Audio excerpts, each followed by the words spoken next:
On tourne à présent notre page environnement du jour, c'est élémentaire avec Audrey Racine. Bonjour Audrey. Bonjour Raphaël. Le Pas-de-Calais dans le nord de la France est en vigilance rouge aux inondations. Une vigilance qui court jusqu'à demain soir, mercredi. 55 communes ont les pieds dans l'eau. Alors est-ce lié au réchauffement climatique? Alors il est encore un peu tôt pour faire la part des choses entre la météo et le dérèglement climatique. Ce qu'on sait, c'est que le réchauffement climatique accentue le cycle de l'eau. Qu'est-ce que ça veut dire? Eh bien il y a plus d'inondations, plus de crues, mais aussi plus de sécheresse. Ça peut paraître paradoxal, mais c'est très logique. La chaleur accrue sur les sols va les dessécher plus vite. Cette eau en plus en suspension dans l'air, 7% vous vous en rappelez par degré de réchauffement, va retomber en averses plus intenses, plus de ruissellement, moins de petites pluies qui régénèrent les nappes phréatiques. En France, selon les chiffres de l'Observatoire national sur les effets du réchauffement climatique, dès 2050, le déficit en eau pourrait atteindre les 2 milliards de mètres cubes par an. Alors comment s'adapter à ces deux extrêmes appelés à s'amplifier? On va vous donner quelques pistes pour freiner l'eau et la conserver dans les sols. Globalement, l'objectif, c'est de réduire la course de l'eau vers la mer. De réduire la course de l'eau, c'est-à-dire de modifier aussi les pratiques agricoles, comme par exemple travailler un petit peu plus ou alors être vraiment dans l'agriculture de conservation des sols. Cette agriculture a moins de labour ou pas du tout de labour, a plus de couverts intermédiaires pour protéger le sol.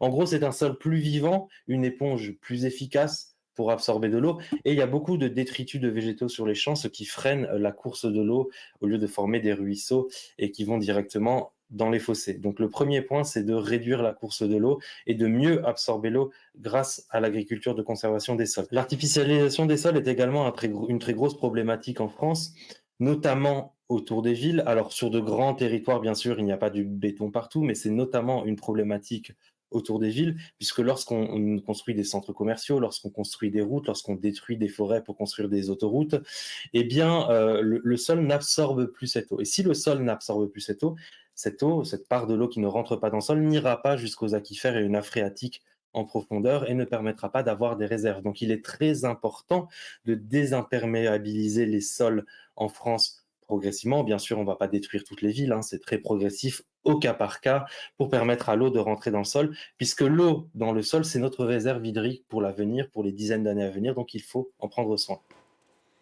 Ils sont loin des yeux. Vous vouliez ajouter, non, Non, Audrey? non, non, je vous attendais. Non, ils sont loin des yeux du plus grand nombre, hein. Pourtant, ils jouent un rôle essentiel dans le climat terrestre.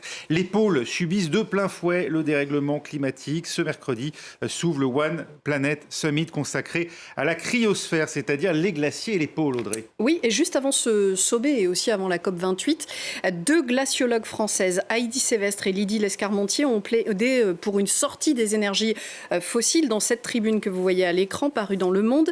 La sortie des énergies fossiles, c'est l'un des deux grands sujets, l'un des sujets de cette COP28. Ce que les deux scientifiques nous disent, c'est qu'un monde à plus de degrés, c'est tout simplement invivable. Il faut se lever les deux pieds sur le frein pour s'arrêter à 1,5 degré. Si je dis qu'il faut freiner tout de suite, c'est que les 1,5 degré, selon la revue Nature Climate Change, on les atteindra dans 6 ans, avant 2030. Écoutez l'appel de Lydie Lescarmontier. Il y a certains réservoirs, par exemple, tels que la calotte de l'ouest de l'Antarctique, qui semblent perdus.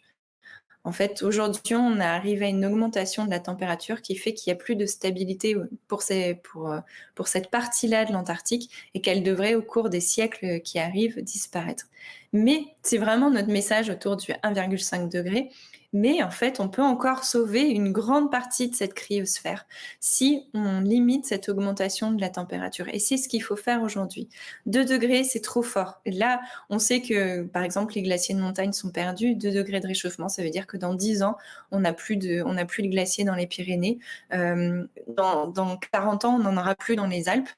Et ça, c'est pas acceptable. Et en fait, aujourd'hui, on a encore la possibilité en fait de sauver une grande partie de cette cryosphère. Et pour ça, il faut se passer totalement des énergies fossiles. On sait qu'il y a pas de futur vivable en continuant de les utiliser. Pour freiner de toute urgence, il faut orienter 100% des moyens financiers industriels vers les énergies renouvelables. Le coût de l'inaction sera immense. Si le réchauffement climatique se poursuit, 1 milliard de personnes pourraient être déplacées par la montée des eaux. Le président de la COP affirmait que le monde ne pouvait pas débrancher le système énergétique actuel. Eh bien, ces scientifiques nous disent qu'il le faut quand même. Voilà, on est confronté à la quadrature du cercle, mais on n'a pas le choix, comme vous dites. Merci beaucoup, Audrey Racine. C'était élémentaire.